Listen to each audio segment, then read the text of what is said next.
রাসূল সাল্লাল্লাহু আলাইহি সাল্লামের চেহারাটা কেমন ছিল? আরবি ভাষার একজন কবি আবু কবির হুজালি, জাহিলি যুগের কবি, তিনি যখন আমাদের রাসূলকে দেখেছেন, প্রথম যখন দেখেছেন, তিনি রাসূলের চেহারার উপরে একটা কবিতা লিখেছেন। সেই কবিতাটা শুনলেই বুঝতে পারবেন যে কবিদের দৃষ্টিতে, জ্ঞানীদের দৃষ্টিতে রাসূলের চেহারাটা কেমন ছিল। তিনি কবিতা লিখেন, ওয়া ইযা নাযারতু ইলা আসরাতি ওয়াজহিহি বারাকাত কাবারকিল আরিদিল মুতাহাল্লিলি। যখন বুলাই তার মুখমণ্ডলে দু চোখ, এ যেন বর্ষামুখী মেঘে বিদ্যুতের চমক। সুবহানাল্লাহ। যখন বুলাই তার মুখমণ্ডলে দু চোখ, কবি বলছে যে আমি যখন মুহাম্মদ সাল্লাল্লাহু আলাইহি সাল্লামের মুখমণ্ডলে দু চোখ কি বুলাই, মনে হয় যেন বর্ষামুখী মেঘে বিদ্যুতের চমক। মানে বর্ষা হচ্ছে, বৃষ্টি পড়ছে, আকাশ কালো, ওখানে বিদ্যুৎ চমকালে কি হয়? পুরোটা আলোকিত হয়ে যায়। রাসূল সাল্লাল্লাহু আলাইহি সাল্লামের চেহারা থেকে যেন এরকম আলো ছড়াচ্ছে। সুবহানাল্লাহ। এটা হলো কবির বর্ণনা, আবু কবির হুজালি। আবু হুরায়রা রাদিয়াল্লাহু তাআলা আনহু হাদিস বর্ণনা করেন, রাসূল সাল্লাল্লাহু আলাইহি সাল্লামকে আমি দেখার পর আমি এক বাক্যে বলেছি যে আল্লাহর রাসূলের মতো সুদর্শন সুন্দর পুরুষ আমি আর কখনো দেখি নাই। এত সুন্দর চেহারা, এত সুন্দর গঠন প্রিয় রাসূল সাল্লাল্লাহু আলাইহি সাল্লামের, আমি আমার জীবনে কখনো এত সুন্দর গঠনের মানুষ আর দেখি নাই। হযরত আবু হুরায়রা রাদিয়াল্লাহু তাআলা আনহু বলছেন, তিনি আরো বলছেন, রাসূলের চেহারার দিকে তাকালে মনে হতো সূর্য ঝিকমিক করছে। সূর্যের আলো যেভাবে ঝিকমিক করে, কিরণ ছড়ায়, আল্লাহর রাসূলের চেহারা যেন এরকম ঝিকমিক করে, সেখান থেকে যেন জ্যোৎস্না ছড়াচ্ছে, কিরণ ছড়াচ্ছে। সুবহানাল্লাহ।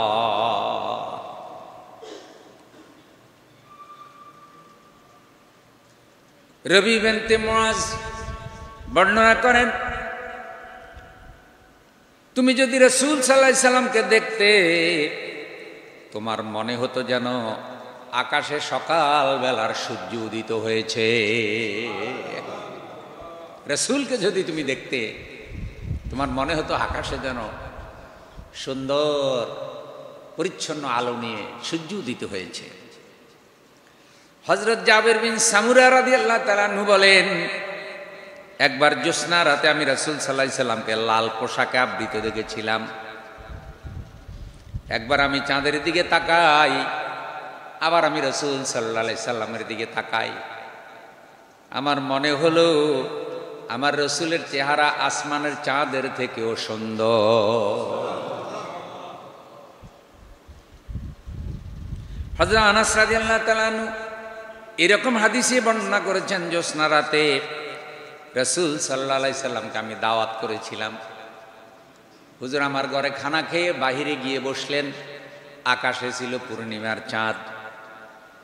আমার মা ঘরের আরেক দরজা দিয়ে বের হয়ে একবার রাসূলের দিকে তাকায়, আবার আকাশের চাঁদের দিকে তাকায়। আমি বললাম, মা আপনি কি দেখছেন? মা বলল, বাবা আমি রাসূল সাল্লাল্লাহু আলাইহি সাল্লামের চেহারার সাথে পূর্ণিমার চাঁদের তুলনা করতেছি। আমার মনে হলো পূর্ণিমার চাঁদের মধ্যখানে কালো দাগ আছে, আল্লাহর রাসূলের চেহারায় যাররা পরিমাণ কোনো কালিমা নাই। আচ্ছা বলেন, একজন রাসূল কতটা প্রিয় হলে এইভাবে রাসূলের সকল দিক সাহাবীরা, হুজুরের সাথীরা খুঁজে খুঁজে বের করে এবং এইভাবে রাসূলকে ভালোবাসতে পারে? কতটা প্রিয় হলে। আচ্ছা, রাসূল সাল্লাল্লাহু আলাইহি সাল্লাম উট কিনলেন, দেনা পরিশোধ করলেন একটু পরে, পকেটে পয়সা ছিল না, কিন্তু উট পছন্দ হলো। তো উটের টাকা আনার জন্য তিনি বাড়ি গেলেন। এর মধ্যে উটওয়ালার মধ্যে একটা পেরেশানি, কখন আসবে, যদি না আসে। এরকম পেরেশানি আসতে পারে কি পারে না? পাশে এক জনৈক ভদ্র মহিলা ছিল, সে বুঝতে পেরেছে যে উটওয়ালার মধ্যে কি পেরেশানি, যে লোক যদি না আসে। সে ভদ্র মহিলা তার কাছে গেল, গিয়ে বলল, হে উট বিক্রেতা, তুমি যার কাছে উট বিক্রয় করেছ, তুমি নিশ্চিত থাকো এই লোক কখনো তোমার উটের টাকা মেরে খাবে না, নষ্ট করবে না। সে লেনদেনের স্বচ্ছ, এখানে এসে তোমার টাকা পরিশোধ করবে। তুমি চিন্তামুক্ত থাকো, সে যদি না আসে আমি নিজে তোমার টাকা পরিশোধ করে দেব। সে যদি না আসে আমি দেব। ওর কিছুক্ষণ পরে রাসূল সাল্লাল্লাহু আলাইহি সাল্লাম তার টাকা নিয়ে হাজির হয়ে গেলেন। সুবহান। আর আমরা একবার কাউরে হাওলাত দিলে, নামাজি হুজুর হাজী সাহেব, তাদেরকে হাওলাত দিলেও অনেক সময় সেই টাকা ওয়াদা মতো পাওয়া। আজ আপনারা বলেন, টাকা হাওলাত দিয়া সেই টাকা উঠাতে গিয়া, পেতে গিয়া সম্পর্ক নষ্ট হয়ে গেছে, এমন ঘটনাও আছে না নাই? পরে যে টাকা ধার দেয় সে কয়, ভাই তোর টাকা না দিলেই তো ভালো আছিল তাইলে, কারণ টাকাটা না দিলে তোমার সাথে এই সম্পর্কটা নষ্ট হইত না। এই জন্য ভাই, টাকা ধার দেওয়া এটা একটা সওয়াবের কাজ, খুব খেয়াল করেন। আপনি যদি একজনের প্রয়োজন পুরা করেন, তাহলে আল্লাহ আপনার প্রয়োজন পুরা করে দেবেন। এটা অনেক সওয়াবের কাজ। কিন্তু যারা টাকা ধার নেবে, হাওলাত নেবে, অবশ্যই তারা যেন টাইম অনুযায়ী টাকাটা আদায় করে দেয়। ওয়াদা যেটা দিয়েছে সে ওয়াদা অনুযায়ী যেন টাকা কি করে দেয়, আদায় করে দেয়। যদি ওয়াদা অনুযায়ী টাকা আদায় করতে না পারে, তাহলে নিয়ম কি? তাহলে নিয়ম হলো ওর কাছে যাবে, বলবে, ভাই আজকে আপনার টাকাটা দেওয়ার কথা ছিল, কিন্তু আমি আজকে দিতে পারি না, আপনি আমার আরো 10 দিন সময় বাড়াইয়া দেন। ওই তার থেকে সময়টা এক্সটেনশন করে নিয়ে আসা। কিন্তু ওয়াদা দিয়েছে অমুক সময় টাকা দেব, কিসের সময় এক্সটেনশন করবে? মোবাইলেও তারে পাওয়া, ফোন ধরে না, ফোন বন্ধ করে দেয়, আপনারে ব্ল্যাক লিস্টে ফেলে দেয়। সবার ফোন ঢুকে, আপনারটা ঢুকে না, কারণ সবাই তো আর ওর কাছে টাকা পাবে না, পাবেন আপনি। আবার এই ধরনের লোকেরা বেশিরভাগ ফোন ধরে না। যারা এরকম বহু মানুষের টাকা মেরে খায়, তারা ফোন ধরে না, জানে যে ধরলেই কি চাইবে। আবার উল্টা ধমক দেয় যে, ভাই তোমার থেকে টাকা নিয়েও তো আমি পাপ করছিলাম, তোমার জ্বালা আমি টিকতে পারলাম না, কিছুক্ষণ পরপরই চাও। এরকম উল্টাও পোল্টি মারে কি মারে না, মানে আপনিও অপরাধী। নাউযুবিল্লাহি মিন যালিক। আচ্ছা আপনারা বলেন তো, এটা কি আমাদের রাসূলের শিক্ষা? হ্যাঁ, আপনার যদি সামর্থ্য থাকে, আপনার টাকার অভাব নাই, তাহলে আপনি তারা একটু সময় বাড়াইয়ে দিবেন। এটাও ইসলামের শিক্ষা, যে ঠিক আছে আমি তোমার সময় কি করলাম, বাড়াইয়ে দিলাম, আপনার টাকাটা নাই, কিন্তু সে টাকাটা দেওয়ার জন্য অবশ্যই তার মধ্যে টাকাটা থাকতে হবে। সে নিজে আপনার কাছে পেরেশান হয়ে আসবে, ভাই আমি আপনার কাছে ঋণগ্রস্ত, দয়া করে আপনি আমার একটু সময় বাড়াই দেন। তাহলে ইসলামের বক্তব্য হলো আপনি তাকে সময়টা বাড়াই দিন, কারণ সে শত চেষ্টা করেও আপনার টাকাটা দিতে পারেনি।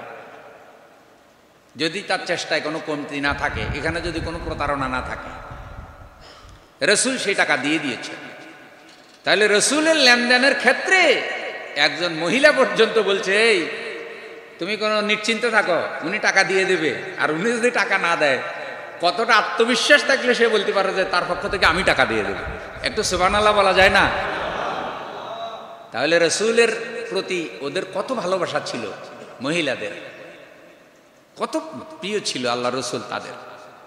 আব্দুল্লাহ ইবনে সালাম রাদিয়াল্লাহু তাআলা আনহু, তিনি যখন অমুসলিম ছিলেন, রাসূল সাল্লাল্লাহু আলাইহি সাল্লামের কথা শুনলেন, চতুর্দিকে বিরোধিতা, এগুলো শুনছে। তো শুনে দেখতে আসছে যে এত খারাপ সবাই বলে, মুহাম্মদ নাকি শুধু খারাপই সবাই বলে। তো ঠিক আছে, আমি তারা একটু দেখে আসি তো এই খারাপ মানুষটা কীরকম। এরকম কৌতূহল জাগে কি জাগে না, যে সবাই যখন এই খারাপ কয়, দেখি খারাপটা কীরকম।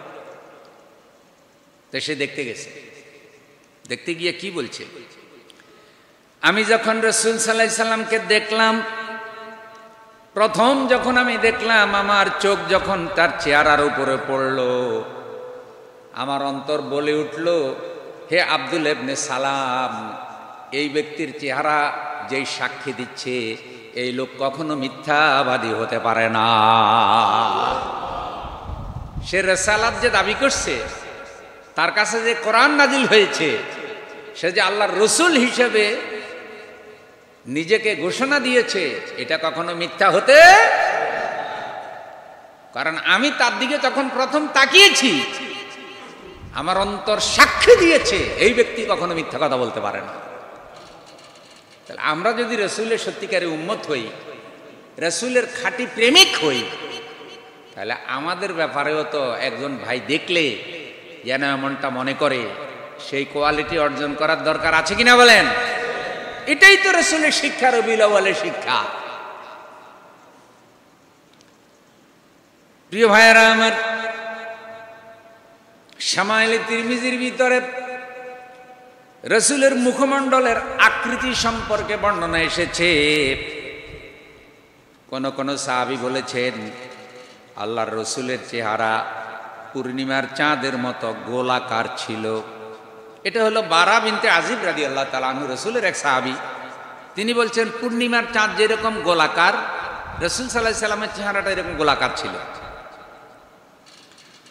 হযরতে আলী রাদিয়াল্লাহু তাআলা আনহু বলেন, পুরোপুরি গোলাকার নয়, তবে কিছুটা গোলাকার ছিল।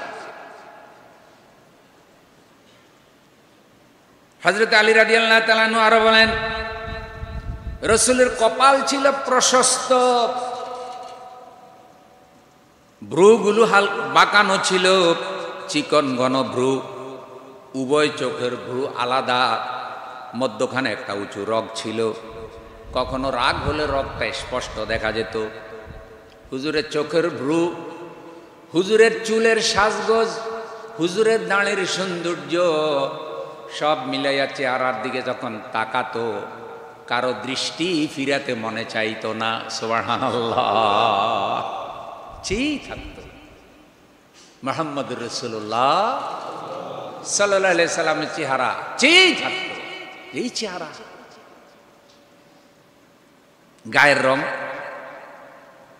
হযরত আনাস রাদিয়াল্লাহু তাআলা আনহু বলেন, চুনের মতো সাদা নয়, শ্যামবর্ণেরও নয়, গমের রং, তবে হালকা সাদাটে টাইপের ছিল হুজুরের কালার। হযরত আলী রাদিয়াল্লাহু তাআলা আনহু বলছেন, রাসূল সাল্লাল্লাহু আলাইহি সাল্লামের কালার ছিল লালসে সাদা, মানে সাদা সুন্দর, তার মধ্যে হালকা লালের প্রভাব, কমলার কাছাকাছি। সুবহানাল্লাহ বিহামদিহি। আকৃতির মধ্যে যখন তিনি লম্বা মানুষের মধ্যে দাঁড়াতেন, তাকে উঁচু দেখা যেত, আবার খাটো মানুষের মধ্যে দাঁড়ালেও তাকে উঁচু দেখা যেত। হাঁটার সময় বেশি আস্তেও হাঁটতেন না, বেশি জোরেও হাঁটতেন না, দৃষ্টি থাকতো নিচের দিকে। রাস্তার ডান দিকে চলতেন, আর রাস্তাঘাটে যাকে দেখতেন তাকে সালাম দিতেন। সুবহানাল্লাহ। ছোট ছোট বাচ্চাদেরকেও রাসূল সাল্লাল্লাহু আলাইহি সাল্লাম সালাম দিতেন। আচ্ছা, সালাম দিলে সওয়াব বেশি না সালামের জবাব দিলে সওয়াব বেশি? মাশাআল্লাহ। তাহলে আমরা সবাই কি সওয়াব কম চাই না বেশি চাই? তাহলে কি সালাম লওয়ার প্রতিযোগিতা না দেওয়ার প্রতিযোগিতা? দেওয়ার প্রতিযোগিতা, দেওয়ার প্রতিযোগিতা। কেউ মুসাফা করলে রসুল আগে হাত বাড়াই দিতেন। সুবহানাল্লাহ। এই জন্য যাদের মর্যাদা বেশি তারা আগে হাত বাড়াইয়া দেওয়া মুসাফার জন্য। আর কেউ রসুলের সাথে মুসাফা করলে রসুল আগে হাত টান দিতেন না, যখন সে হাত টান না দিত। আর রসুল সাল্লাল্লাহু আলাইহি সাল্লামের সাথে কেউ একবার মুসাফা করলে লম্বা সময় তার হাতের থেকে আল্লাহ রসুলের হাতে সুগন্ধি যেত না। হাতে নাকে দিলেই সে বুঝতে পারতো যে আমি রসুল সাল্লাল্লাহু আলাইহি সাল্লামের সাথে মুসাফা করেছি। সামগ্রিক একটা ছবি আমি মানবতার বন্ধু মুহাম্মদুর রাসূলুল্লাহ সাল্লাল্লাহু আলাইহি সাল্লাম একটা সিরাতের কিতাব, সেখান থেকে আমি নোট করেছি সামগ্রিক একটা ছবি, যে বর্ণনায় মোটামুটি রসুলের একটা গঠন প্রকৃতি বর্ণনা এসেছে। এই বর্ণনাটা করেছেন উম্মে মাবাদ নামক এক আরব বেদুইন মহিলা, বয়স্ক মহিলা। রসুলের সাথে তার দেখা হয়েছে হিজরতের সময়। মহানবী সাল্লাল্লাহু আলাইহি সাল্লাম হিজরত করে যখন যাচ্ছিলেন, সৌর গুহায় আশ্রয় নিলেন। সেখান থেকে বের হয়ে যখন হযরত আবু বকর রাদিয়াল্লাহু তাআলা আনহুকে নিয়ে তিনি যাচ্ছিলেন, পথে গিয়ে ক্লান্ত হয়ে গেলেন। অনেক লম্বা পথ মদিনা। তো এই মরুভূমিতে একজনের ঘর দেখলেন, আর পথিক হিসাবে তার ঘরে কিছু সময় আল্লাহ রসুল আবু বকর রাদিয়াল্লাহু তাআলা আনহুকে নিয়ে বিশ্রাম করলেন। ওই বিশ্রামের সময় ওই মহিলা রসুলকে দেখছে, আর রসুল সম্পর্কে একটা বর্ণনা দিয়েছে রসুলকে দেখার পর। তো এখানে কিছু ঘটনা ঘটছে। ঘটনা কি? আরবরা তো খুব মেহমানদারি করে। তো রসুল যখন তার ঘরে গেলেন, সে দেখলো যে কিরে আমার ঘর আলোকিত হয়ে গেছে। আমার ঘরে তো এত সুন্দর মেহমান, এত দামি মেহমান আর আসে নাই, কিন্তু ফেরেশান হয়ে গেছে মেহমানকে কিছু খাওয়াবে। গরিব মানুষ, তার স্বামী মরুভূমিতে কাজ করে, ঘরে কিছু নাই। তারপরে তার ফেরেশানি যে দেখি একটু দুধ আর রুটি খাওয়াতে পারে কিনা। তো দুধ হলো বকরির দুধ, বকরি তার ঘরে, রুটি আছে সামান্য। দৌড়ে গেছে বকরির দুধ দহন করার জন্য, গিয়ে দেখে যে বকরির স্তন দুধে পরিপূর্ণ হয়ে আছে, কিন্তু তার বকরিতে এত দুধ দিত না। কোরআনুল কারীমে আল্লাহ রাব্বুল আলামিন বলেন, ওয়ামা আরসালনাকা ইল্লা রাহমাতাল লিল আলামিন। নিঃসন্দেহে আমি রাসূলকে জগতের জন্য রহমত হিসাবে প্রেরণ করেছি। আমার রসুল যেখানে যায় রহমত কি সেখানে যায়, কোনো সন্দেহ আছে? রসুল যেখানে যায় রহমত। তো এখন রসুলের আদর্শ যেখানে আসবে, রসুলের রেখে যাওয়া কোরআনের আইন যেখানে আসবে, রসুলের রেখে যাওয়া সমাজ ব্যবস্থা যেখানে আসবে, সেখানেও রহমত আসার সম্ভাবনা আছে না নাই? আল্লাহ যেন আমাদেরকে বুঝার তৌফিক দেয়। যতই বুঝানো হয় বুঝে না। তা আমি বলছিলাম যে উম্মে মারাবাদ রসুলকে দেখে একটা বর্ণনা দিয়েছে, এটার উপরে আজকের কথা শেষ। সেই বর্ণনাটা কি দেখেন, সে গিয়ে দেখলো যে রসুল যেখানে যায় রহমতও সেখানে যায়। এখান থেকে কথাটা বলছি যে রসুলের আদর্শ যদি আমাদের ছাত্রছাত্রী বিশ্ববিদ্যালয়গুলোতে ছড়িয়ে পড়ে, শিক্ষকদের মধ্যে ছড়িয়ে পড়ে, তাহলে শিক্ষা, ডিগ্রি, পড়ালেখা, শিক্ষা প্রতিষ্ঠানেও আল্লাহ রহমত হয়ে যাবে ইনশাআল্লাহ। শুধু প্রয়োজন আল্লাহ রসুলকে চর্চা করা ব্যাপকভাবে, সিলেবাসে, বক্তৃতায়, বিবৃতিতে, গঠনতন্ত্রে, আইন কানুনে, আলোচনায়, চরিত্রে, অনুসরণে, নারী পুরুষ, শিক্ষক, ছাত্র ছাত্রী, কমিটি সবাই যদি রসুলকে ধারণ করতে পারে, সমাজের কোনো জায়গায় আর অশান্তি থাকার সম্ভাবনা। উম্মে মারাবাদ গরিব মহিলা, বকরির স্তনে দুধ ছিল না। রসুল গেলেন, হযরত আবু বকর রাদিয়াল্লাহু তাআলা আনহুকে নিয়ে হাত দিয়ে দেখলেন যে স্তনে দুধ। চিন্তা করলেন আগে একটু দুধ দহন করি। একটা বালতি নিয়ে স্তনে নিচে ধরলেন আর দুধ দহন করলেন। বালতি ভরে গেল, দুধ শেষ হয় না। খিরি, এই স্তনে তো এত দুধ থাকার কথা না। শেষ পর্যন্ত মহিলা চিন্তা করলো যে মেহমানকে দুধ পরে খাওয়াবো, আগে আরেকটা পাত্র আনি। একটা একটা করে ভর্তি করতে অনেকগুলি পাত্র সে দুধ দিয়ে পরিপূর্ণ করে ফেলল। বকরি কয়টা? এরপর আর তার আর লওয়ার কিছু নাই। তখন সেখান থেকে দুধ দহন করলো আর দুধ গরম করলো আর একটু রুটি আল্লাহ রসুলকে দিল, হযরত আবু বকরকে দিল, তারা খাইলেন। দুপুরের বেলায় ক্ষুধা লাগলে একটু খাবার পাইলে ভালো লাগেনি ভাই? রসুল সফর করতেছে ক্লান্ত, তখন রসুল ওখানে কিছু সময় থেকে চলে গেছে। আর সন্ধ্যার আগে উম্মে মারাবাদের স্বামী ঘরে এসে দেখে কি আল্লাহ এত দুধ, আর তার স্ত্রীর মুখে হাসি। বলছে কি ব্যাপার, ঘরের মধ্যে সুগন্ধি, আবার অনেক দুধ, আবার তোমার মনে হাসি, কারণ কি? তখন সে বলল যে আমার ঘরে একটা মেহমান আসছিল। ঘড়ি এটা ঠিক আছে নি? আচ্ছা, আমার ঘরে একটা মেহমান আসছিল। তো এই মেহমান আসার পরে দেখি যে বকরির স্তনে অনেক দুধ। এরপরে সব পাত্র ভর্তি করে ফেললাম, দুধ শেষ হয় না। কিন্তু আশ্চর্যের ব্যাপার, মেহমান যখন চলে গেছে বকরির স্তন দুধ আগের মতো হয়ে গেছে। তখন তার স্বামী বলে যে কি আশ্চর্য কথা শুনেলে, এটা কেমন মেহমান আমার ঘরে আসছে, এটা কেমন মেহমান? এই স্বামীর এই জবাবে সে রসুলের একটা সামগ্রিক বর্ণনা দিয়েছে। সিরাতের কিতাব মানবতার বন্ধু মুহাম্মদ সাল্লাল্লাহু আলাইহি ওয়াসাল্লাম এই ঘটনাটা লিখছে। দেখেন, আমি ওই উম্মে মাবাদের বাক্যগুলো আপনাদের শোনাচ্ছি। পবিত্র এবং প্রশস্ত মুখমণ্ডল, প্রিয় তার স্বভাব, পেট উঁচু নয়, মাথায় টাক নেই, সুদর্শন, কালো ও ডাগর ডাগর চোখ, লম্বা ঘন চুল, গুরু গম্ভীর কণ্ঠস্বর, উঁচু ঘাড়, সুরমাযুক্ত চোখ, এত সুন্দর চোখ যেন জনমের সুরমা লাগানো।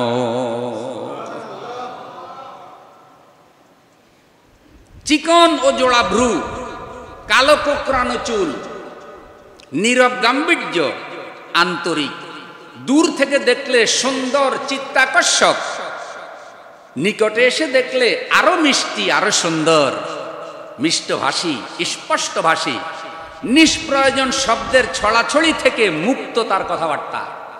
মানে সে যতক্ষণ কথা বলল একটা অপ্রয়োজনীয় শব্দ আমি তার জবানে শুনিনি। সমস্ত কথাগুলি মুক্তার হারের মতো পরস্পরকে সাথে যুক্ত করে রেখেছে। মধ্যম ধরনের লম্বা, ফলে কেউ তাকে ঘৃণাও করে না, তাচ্ছিল্যও করে না। সুদর্শন তরুণ, সর্বক্ষণ সাহসর্য দানকারীদের প্রিয়জন। যখন সে কথা বলে সাথীরা সবাই শুনে, যখন কোনো নির্দেশ দেয় তৎক্ষণাৎ সাথীরা পালন করার জন্য তৈরি হয়। সকলের সেবা লাভকারী, সকলের আনুগত্য লাভকারী, প্রয়োজনের থেকে কথা কম বলে না, আবার প্রয়োজনের তুলনায় কথা বেশিও বলে না। তার কথা এত সুন্দর, তার কথায় কেউ কষ্ট পায় না। সুবহানাল্লাহ। 30টা বাক্যে সে রসুলের সৌন্দর্য বয়ান করছে। বলেন তো, আমাকে যদি বলা হয় যে আপনার রসুল সম্পর্কে আপনি কিছু কোয়ালিটি বয়ান করেন, আমি কয়টা বয়ান করব? আহা, এরকম এক সীমাহীন ব্যক্তিত্ব ছিলেন মুহাম্মদুর রাসূলুল্লাহ। আল্লাহ আমাদেরকে এই ধরনের সুন্দর জীবন দান করুন। আজকে এ পর্যন্ত ইনশাআল্লাহ রসুলের সিরাতের উপরে বাকি কথা আমরা আগামী